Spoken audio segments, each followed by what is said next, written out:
प्रीत, जिंदगी किस वक्त अपना रुख बदल लेगी ये कोई नहीं जानता। कब फूलों से भरी बगिया उजड़कर खाक हो जाएगी, कब मैदान बंजर रेगिस्तान हो जाएगा और कब खुशियों से भरी जिंदगी मायूस हो जाएगी, ये कोई नहीं जानता।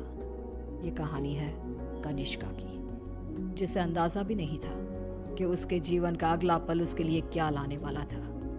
एक ऐसा अंधेरा जो हमेशा के लिए उसकी खुशियों को खा जाने वाला था। मम्मा, तुम कब से तैयार हो रही हो और कितनी देर? जल्दी चलो ना, हम लेट हो जाएंगी। अभी आई लाडो, बस 2 मिनट, साड़ी तो पहनने दे।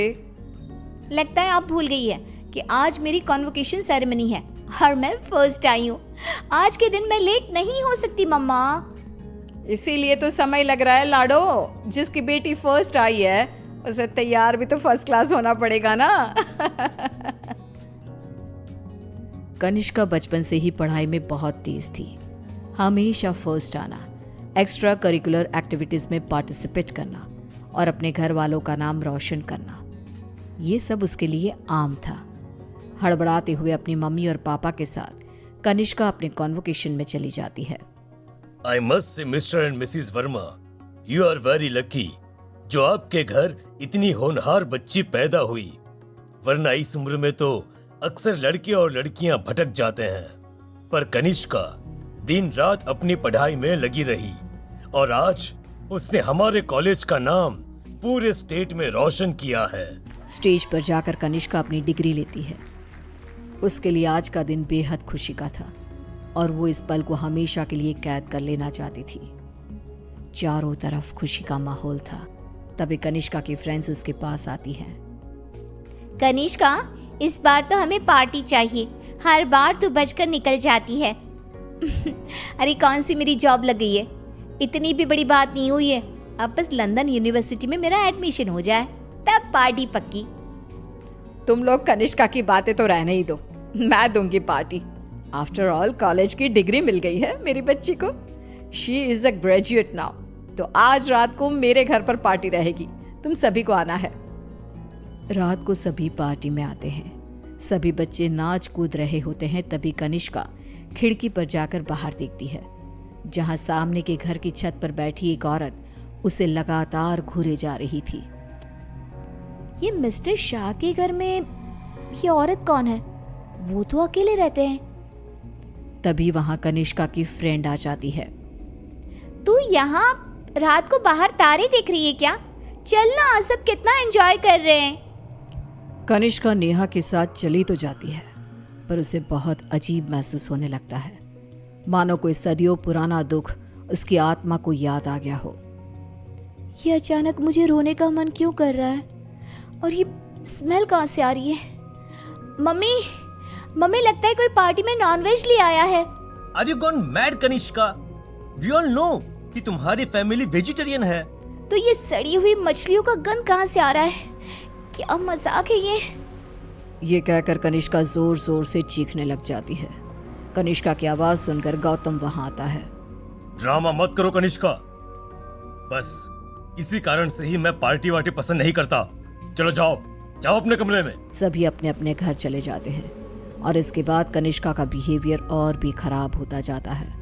रात को 3 बजे अचानक उठकर कनिष्का दीवारों से बातें करने लगती है। उसकी आवाज सुनकर रीना भागते हुए आती है। अरे बेटा, इतनी रात को तुम यहाँ पर क्या कर रही हो? और दीवार को देखकर किससे बात कर रही हो लाडो? कोई नहीं है यहाँ। रीना कनिष्का को सीने से लगा लेती है। कनिष्का का शरीर बहुत गर्म था। रीना ये देखकर सोच में पड़ जाती है। आज तक मेरी बच्ची ने कभी ऐसा बिहेव नहीं किया, आज क्या हो गया है इसे? शाम तक तो बिल्कुल ठीक थी और अब अचानक इतना तेज बुखार। ये सब क्या हो रहा है? रीना भागकर थर्मोमीटर लाती है और कनिष्का का टेम्परेचर चेक करती है, पर उसका टेम्परेचर बिल्कुल नॉर्मल था। ऐसा कैसे हो सकता है? ये सब क्या हो रहा है? अचानक मेरी बेटी को किसकी नजर लग गई? रीना अपनी बेटी के साथ ही सो जाती है और अगली सुबह डॉक्टर को बुलाती है, पर डॉक्टर के टेस्ट के बाद भी सब कुछ नॉर्मल ही निकलता है। अब ये क्या नया लफड़ा आ गया है? एक और नया खर्चा। ये क्या कह रहे हैं आप? जब तक कनिष्का टॉपर थी तब तक आपकी बेटी थी और आज बेचारी बच्ची तकलीफ में है तो ये सब कहने लगे आप। रीना और गौतम में बहस हो जाती है। गुस्से में गौतम घर से बाहर निकलता है, जहां उसे पता चलता है कि मिस्टर शाह अब नहीं रहे। वो घर आकर कनिष्का के पास बैठी रीना को इस बात की खबर देते हैं, जिसे सुनते ही अब तक सोई कनिष्का अचानक मुस्कुराने लगती है और भागती हुई अपनी अलमारी खोलती है और सारे सामान को बाहर बिखेर देती है। क्या ढूंढ रही है बेटा, मुझे बता लाडो। इतने में कनिष्का के हाथ कैंची लग जाती है, जिसे लेकर वो अपने सर के सारे बाल काटने लगती है। मिल गया मम्मा, मिल गया। ये क्या किया तूने? अरे क्या हुआ है लाडो तुझे, मुझे बता। तूने कल से कुछ खाया भी नहीं, कुछ खा ले बेटा, कमजोर हो जाएगी। पेट भर गया है। कितनी उल्टियां भी की मैंने, पूरे के पूरे शाह को खाकर बैठा हूं मैं। खाकर बैठा हूँ? ये सब क्या कह रही है तू? बाथरूम में जाकर देख ले। रीना बाथरूम में जाती है, जहां बेसिन में नीले रंग की उल्टी थी, जिसमें मांस के टुकड़े थे, जिसे देखकर रीना को भी उल्टी आने लगती है। वो भागकर वापस कनिष्का के कमरे में आती है। सुनिए जी, हमें जल्द से जल्द कनिष्का को किसी पंडित जी के पास ले जाना होगा। ये कुछ और ही है। आज के जमाने की होकर तुम ये सब क्या कह रही हो? ऐसा कुछ नहीं होता। गौतम अपनी पत्नी की बात को इग्नोर कर देता है। इसी तरह दिन बीतने लगते हैं। भूखी रहने के कारण अब कनिष्का के शरीर की हड्डियां भी दिखने लगती है। उसकी आंखों के नीचे काले गड्ढे आ चुके थे। अब मैं किसी की नहीं सुनूंगी, बहुत हुआ।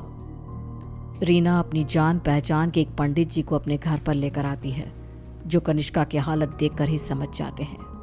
बच्ची की हालत बहुत खराब है, इसे मैं नहीं संभाल पाऊंगा। ये मेरे गुरुजी ही कर सकते हैं, जो कुछ ही दिन पहले साधना के लिए हिमालय जा चुके हैं। रीना हर तरफ हाथ पैर मारती है कि कहीं कोई रास्ता दिख जाए। फिर उसे घोस्ट कैचर के बारे में पता चलता है। डूबते को तिनके का सहारा समझ रीना उनकी टीम को भी अपने घर पर बुला लेती है और वो लोग कनिष्का से पूछताछ शुरू कर देते हैं। क्या आई हो तुम और कौन हो? कितनों के नाम बताऊं?